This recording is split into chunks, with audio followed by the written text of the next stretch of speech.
بسم اللہ الرحمن الرحیم۔ السلام علیکم۔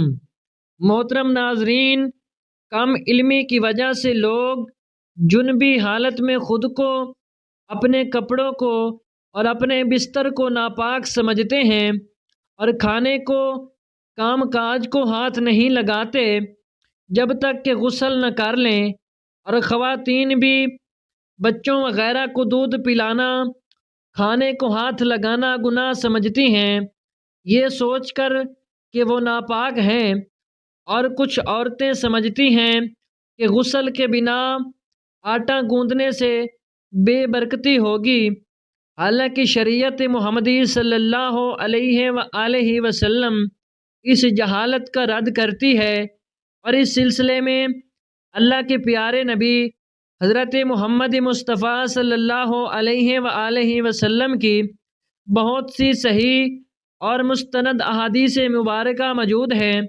ہم بستری کرنے کے بعد مرد یا عورت کے لیے صرف نماز، طواف، مسجد میں ٹھہرنا حرام ہے، اس کے علاوہ باقی تمام کام کرنے جائز ہیں۔ مرد و خواتین پر کہیں بھی ایسی کسی پابندی کا ذکر نہیں ہے، بلکہ غسل کرنے سے پہلے حالت جنابت میں تمام لوگ عام روٹین کے کام کاج کر سکتے ہیں، روزہ رکھنے کے لیے سحری کھا سکتے ہیں، کھانا تیار کر سکتے ہیں، یا پھر گھر کے دوسرے کام کاج نپٹانے بھی جائز ہیں، اور اسی طرح ماں بچوں کو دودھ پلا سکتی ہے اور ان کی دیکھ بھال بھی کر سکتی ہے۔ اس کی کئی ایک دلیل موجود ہیں۔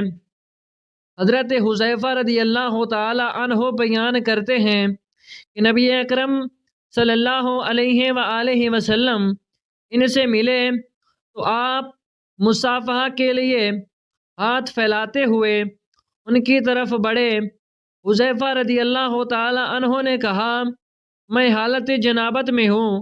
اس پر آپ صلی اللہ علیہ وآلہ وسلم نے فرمایا، مسلمان نجس نہیں ہوتا۔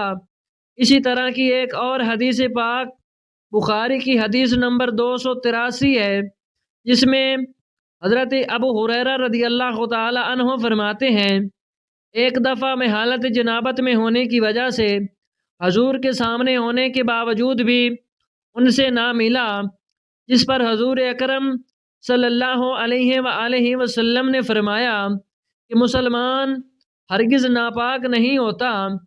حافظ ابن حجر رحمۃ اللہ علیہ فتح الباری میں کہتے ہیں، اس حدیث میں اس بات کا جواز پایا جاتا ہے کہ غسل جنابت کو اس کے واجب ہونے کے اول وقت میں تاخیر کی جا سکتی ہے، اور اس کا بھی جواز کہ جنبی شخص اپنی ضروریات پوری کر سکتا ہے۔ ام المومنین حضرت عائشہ صدیقہ رضی اللہ تعالی عنہا کہتی ہیں کہ رسول اللہ صلی اللہ علیہ وآلہ وسلم جنبی ہوتے اور پانی چھوئے بغیر سو جاتے، پھر اس کے بعد اٹھتے اور غسل فرماتے۔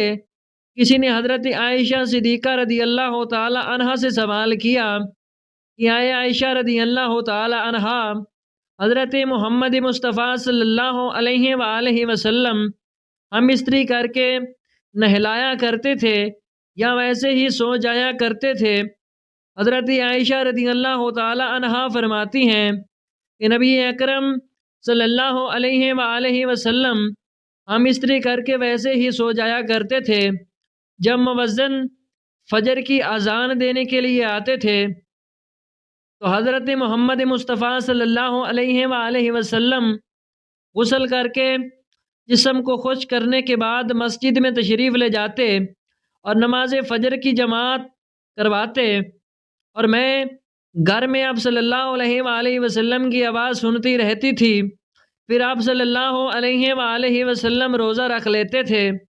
کسی نے عامر رضی اللہ تعالی عنہ سے پوچھا، کیا یہ روزوں کے مہینوں میں ہی ایسا ہوتا تھا؟ عام معمول میں یہی ہوا کرتا تھا۔ عامر رضی اللہ تعالی عنہ نے فرمایا کہ روزوں کے علاوہ بھی ایسا ہوا کرتا تھا۔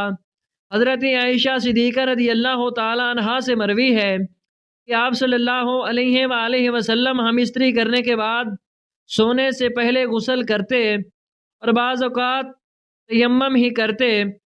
حضرت عائشہ رضی اللہ تعالی عنہا فرماتی ہیں کہ آپ صلی اللہ علیہ وآلہ وسلم جنابت کی حالت میں شرمگاہ کو دھوتے اور پھر نماز جیسا وضو کرتے۔ ناظرین گرامی، افضل یہی ہے کہ جنابت کے بعد جتنی جلدی ہو غسل کر لیا جائے، کیونکہ ایسا نہ ہو کہ کہیں غسل کرنا بھول ہی نہ جائیں۔ کھانے پینے، سونے اور عورتیں بچوں کو دودھ پلانے سے پہلے جنابت کی حالت میں وضو کر لیں تو یہ افضل ہے۔ ناظرین گرامی، یہ یاد رہے کہیں وضو کرنا بھی واجب نہیں ہے، لیکن وضو کرنا اور شرمگاہ کو دھو لینا مستحب ہے۔ حضرت عائشہ رضی اللہ تعالی عنہا بیان کرتی ہیں کہ نبی اکرم صلی اللہ علیہ وآلہ وسلم اگر حالت جنابت میں کھانا یا سونا چاہتے تو نماز کی طرح وضو کر لیتے۔ وضو کرنا اس لیے بھی افضل ہے کہ نبی کریم صلی اللہ علیہ وآلہ وسلم نے فرمایا، 3 لوگوں کے پاس رحمت کے فرشتے نہیں آتے: کافر کی لاش اور خلوق کشبو لگانے والا اور حالت جنابت میں رہنے والا شخص جب تک وہ وضو نہ کر لے۔ اللہ تعالیٰ سے دعا ہے کہ اللہ تعالیٰ ہمیں دین اسلام کے مطابق زندگی بسر کرنے کی توفیق عطا فرمائے اور ہمیں ہر وقت اسوہ حسنہ پر چلنے کی توفیق عطا فرمائے۔ آمین ثم آمین۔